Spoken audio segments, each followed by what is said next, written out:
Hello সবাইকে, আমি মিষ্টু আর আমার চ্যানেলে সবাইকে স্বাগত। আমি অনেক দিন ধরেই কোনো ভিডিও দিচ্ছি না, তার কারণটা আমি আজকে বলবো। মানে মন মেজাজ অনেক দিন থেকেই ভালো নেই, তো আজকে অনেকটা সাহস করেই আমি আর কি বসেছি ভিডিওটা এডিট করতে। আসলে এই ভিডিওটা অন্যভাবে এডিট করা হয়েছিল, কিন্তু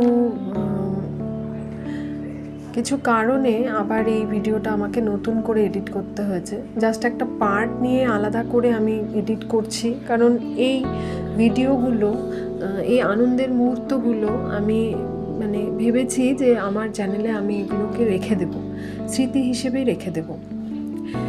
এই যে এখানে যে ভিডিওতে দেখা যাচ্ছে, আমার কলিগ, একজন এক্স কলিগ আর একজন কলিগ, এই যে পিঙ্ক কালারের যে টি শার্ট পরে আছে সে হচ্ছে রাখি, আর আরেকজন হচ্ছে নেহা। তো আজকে আমাদের অনেকেরই এখানে আসার কথা ছিল, আর প্ল্যানটা ছিল রাখির।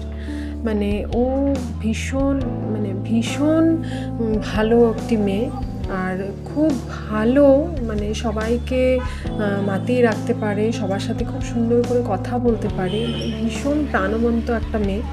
তো ওরই প্ল্যান ছিল, আর এরকমও হয় না যে ও সবসময় বলতে থাকে আমাকে বা অন্য কাউকে। আজকে অনেকেরই আসার কথা ছিল, আসতে পারিনি, কিন্তু ও সবসময় সবাইকে বলতে থাকে চলো আমরা এনজয় করি যখনই যা টাইম পাই। তো আজকে রেজাল্টের কাজও শেষ মোটামুটি, তো তার জন্য আর কি আমরা যে কয়জন পেরেছি এসেছি, আরও অনেকের আসার কথা ছিল, তারা আসতে পারেনি।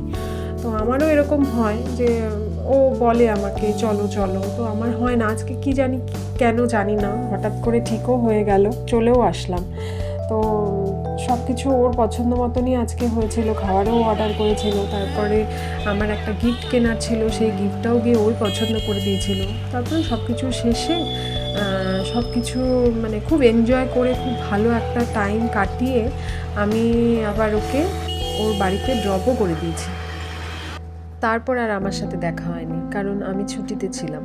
তবে ফোনে একদিন অনেকক্ষণ কথা হয়েছিল, আর ঠিক তারপর দিনই খবর পেলাম ও নাকি স্কুটি নিয়ে ভীষণ বাজেভাবে অ্যাক্সিডেন্ট করেছে।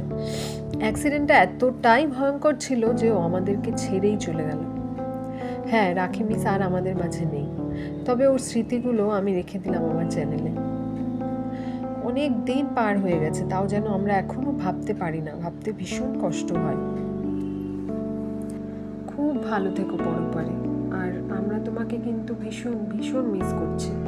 পারলে খুব তাড়াতাড়ি ফিরে এসো আমাদের মাঝে একটা খুব সুন্দর জীবন নিয়ে।